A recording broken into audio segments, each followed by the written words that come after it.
салом, хабарҳои муҳими радиои озодиро аз рӯзи ҷумъа 9 май ман Хиромон Бақозода тақдим мекунам. Дар Тоҷикистон 69-мин солгарди пирӯзӣ бар олмони фашистиро таҷлил карданд. Дар маросими вижа Эмомалӣ Раҳмон раиси ҷумҳурии Тоҷикистон бо дигар мақомоти расмӣ барои гиромидошти хотираи қурбониёни ҷанги бузурги ватанӣ дар назди оташи абадии боғи ғалабаи Душанбе иштирок кард. Дар ҷанги дуюми ҷаҳон дар солҳои 1941-1945 300 000 сокинони Тоҷикистон ширкат карда 93 000 нафари онҳо дар майдони набард ҷон доданд. Аз ин миён 65 нафарашон унвони қаҳрамони Иттиҳоди Шӯравиро соҳиб шуданд. айни ҳол дар Тоҷикистон 1134 собиқадори ҷанги бузурги ватанӣ зиндагӣ мекунанд.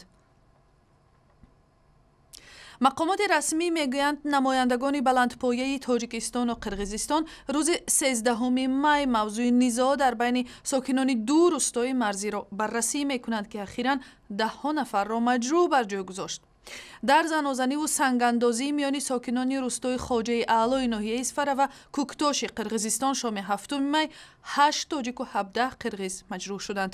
мақомоти вилоятҳои Суғду Бодканд хостанд, ки рӯзи 8 май сари ин моҷарои ахир гуфтугӯ кунанд, аммо садҳо сокини рӯстаҳои марзии Қирғизистон монеи музокирот шуданд. бисёре аз гӯшаҳои марзи Тоҷикистону Қирғизистон дар ин ҷо аломатгузорӣ нашудааст ва аз ин сабаб сокинони ду тараф гоҳ-гоҳ барои чарогоҳу обу замин даст ба гиребон мешаванд. мақомоти интизомии Душанбе мегӯянд, ки таи 4 моҳи гузашта бештар аз 2200 нафар волидон барои бепарвоӣ дар тарбияи фарзандонашон ҷазо гирифтанд. Баширхон Иброҳимов, сардори бахши кор бо ноболиғон дар раёсати умури дохилии пойтахт, ба радиои Озодӣ гуфт, аксаран волидоне ҷазо мегиранд, ки фарзандонашон оварагардӣ мекунанд, соатҳои дарсиро дар интернет-кафе гузаронда ва ё ба дарс бо телефони ҳамроҳ ҳозир мешаванд. тибқи омор аз миёни волидон аксаран модарон ҷазо гирифтанд, ки ба гуфтаи ҳомиёни ҳуқуқ як нав беадолатӣ нисбати занҳост.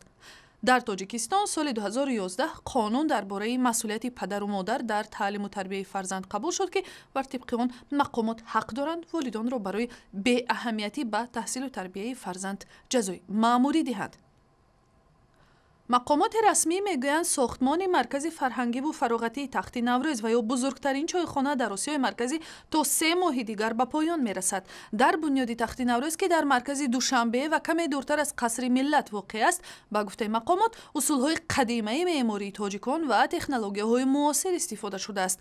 аввали ҳамин ҳафта Эмомалӣ Раҳмон раиси ҷумҳурии Тоҷикистон ҳамтои туркмани худ Қурбонгулӣ Бердимуҳаммадовро ба тамошои ин чойхона бурд. бино ба гузоришҳо барои бунёди ин сохтмон тақрибан $60 миллион сарф шудааст. барои тамошои муфассали ин навор ба сайти интернетии радиои Озодӣ, шабакаҳои иҷтимоии Facebook, Twitter, YouTube ва ҳам замимаи радиои Озодӣ барои телефони ҳамроҳи худ муроҷиат кунед.